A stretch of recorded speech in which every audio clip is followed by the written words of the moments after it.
Assalamu alaikum. Ultrascan diagnostics here. This is the CBCT of the patient that you had requested. The area of interest is all the impacted teeth, especially the lower 7 and 8.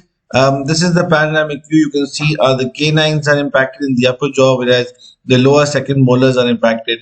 So we'll take you to the transaxial view, or basically the coronal view, which will give you a better idea. So moving from the front, so this is where our canines are, as you can see on the axial view, which is the top to bottom view. The canines are positioned buccally, which is right here.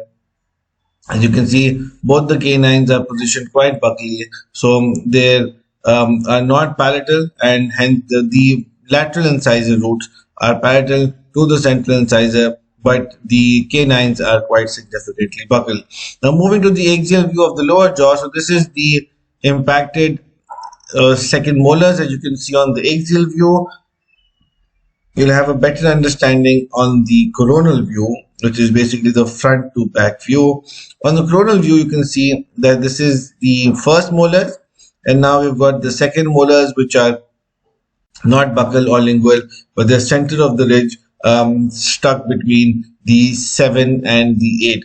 And this is now the 8, which is, as you can see here, is out. So the roots of the second molar are lingual to the inferior alveolar nerve, and the roots of the second molar on the left hand side are superior to the inferior alveolar nerve.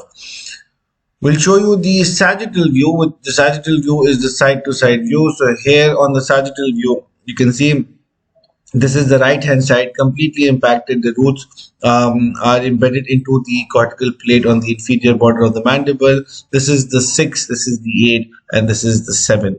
Now when we move to the sagittal view of the lower left side, here again you can see quite superficial, but this one's more horizontal. The 6, the 7, and the 8, which you can very clearly see on this view. So this is the left hand side for our doctor. So if you need further information regarding this case, please feel free to reach to our team. Thank you very much.